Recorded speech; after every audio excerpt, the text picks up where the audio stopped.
الحمد للہ رب العالمین والصلاة والسلام علی سید الانبیاء والمرسلین اما بعد فاعوذ باللہ من الشیطان الرجیم بسم اللہ الرحمن الرحیم۔ فرمان مصطفیٰ صلی اللہ تعالی علیہ وآلہ وسلم، جو شخص مجھ پر ایک مرتبہ درود پاک پڑھتا ہے اللہ عز و جل اس پر 10 رحمتیں نازل فرماتا ہے۔ تو سب مل کے پہلے پڑھ لیجیے، الصلاۃ والسلام علیک یا رسول اللہ وعلی آلک واصحابک یا حبیب اللہ، الصلاۃ والسلام علیک یا نبی اللہ وعلی آلک واصحابک یا نور اللہ۔ پیارے پیارے اسلامی بھائیوں، آج میں یہ ویڈیو آپ کے لیے لے کے آیا ہوں۔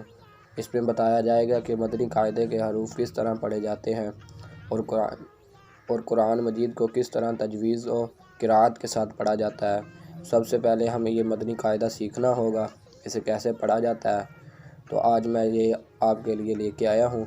آپ نے ویڈیو کو سکپ نہیں کرنا، بلکہ میرے چینل تجویز القرأت کو سبسکرائب اور ساتھ میں لگے بیل کے آئیکن کو دبا کر آل کے نوٹیفیکیشن کو آن کرنا ہے، تاکہ میں جو بھی مدنی قاعدے کی انفارمیشن آپ کے لیے لے کے آؤں آپ کو بر وقت ملتی رہے۔ تو چلتے ہیں اپنے ٹاپک کی طرف۔ ہم نے یہ مدنی قاعدہ کھول لیا، یہاں پہ لکھا ہوا ہے حروف کے مخارج وغیرہ۔ جو سب سے پہلے جو مدنی قاعدہ پڑھا جاتا ہے اس میں حروف کے مخارج وغیرہ بتائے جاتے ہیں۔ دیکھیے آپ کو نظر آ رہا ہوگا حروف کے مخارج، نیچے لکھا ہوا ہے مخرج کا لغوی معنی نکلنے کی جگہ ہے، اور اصطلاح تجویز میں جس جگہ سے حروف ادا ہوتا ہے اسے مخرج کہتے ہیں۔ مخارج کی تعداد کے بارے میں ائمہ کرام کے مختلف اقوال ہیں۔ حضرت امام خلیل بن احمد فراہندی رحمۃ اللہ تعالی علیہ اور اکثر ائمہ اکرام کے نزدیک مخارج کی تعداد 17 ہے، یعنی کہ مخرج کا معنی ہے نکلنے کی جگہ، جس جگہ سے ہم لفظ نکالتے ہیں، حروف نکالتے ہیں، اسے مخرج کہتے ہیں۔ اور مختلف ائمہ اکرام ہیں، اور امام احمد خلیل بن فراہندی ان کے نزدیک بھی مخارج کی تعداد 17 ہے۔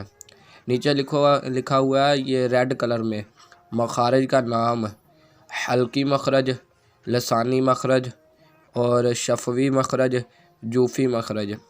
آگے لکھا ہوا ہے ان کے حروف، اس کے آگے لکھا ہوا ہے ریڈ کلر میں حروف کے القاب، یعنی ان کے نام وغیرہ ہیں یہ حروف کے۔ آگے لکھا ہوا ہے مخارج، یہ سبز کلر میں لکھا ہوا ہے۔ سب سے پہلے یہ سبز قلم میں جو حروف لکھا ہوا تھا حمزہ، ہا، ان کا نام ہے حروف حلقیہ۔ ان کا مخارج ہے حلق کے نیچے والے حصے سے ادا ہوتا ہے۔ یہ جو ہمارا حلق ہے، گلا ہے، اس کے نیچے والے حصے سے یہ ادا ہوگا۔ آگے لکھا ہوا ہے عین، ہا، اس کا مخرج بھی یہی ہے حروف حلقی۔ حروف حلقی اصل میں 6 ہیں، یہ آپ کو نظر آ رہا ہوگا، حمزہ، ہا، عین، ہا، غین، خا۔ یہ جو حمزہ ہا تھا یہ میں نے آپ کو بتا دیا کہ یہ حلق کے نیچے والے حصے سے ادا ہوگا، اور آگے ہے عین، ہا، یہ حلق کے درمیان والے حصے سے ادا ہوگا۔ جو ہمارا گلا ہے یہ درمیان میں جو حصہ آئے گا اس حصے سے ادا ہوگا یہ۔ آگے لکھا ہوا ہے غین، خا، یہ حلق کے اوپر والے حصے سے، یعنی کہ یہ سب سے اوپر جو ہے، اسے ایک تو پر کر کے پڑھیں گے، موٹا کر کے، غین، خا، یہ حروف کے اوپر والے حصے سے حلق کے لیے ادا ہوگا۔ تو آج کے لیے میری ویڈیو اتنی تھی، تاکہ آپ کو یہ آسان ہو یاد کرنا بھی۔ تھوڑا تھوڑا سا ٹاپک آپ کو بتایا جائے گا، آپ نے میری ویڈیو کو لازمی دیکھنا ہے اور ویڈیو کو شیئر ضرور کرنا ہے، تاکہ ہماری حوصلہ افزائی ہوتی رہے، اور لائک کرنا بھولیے گا نا۔ شکریہ، اللہ حافظ۔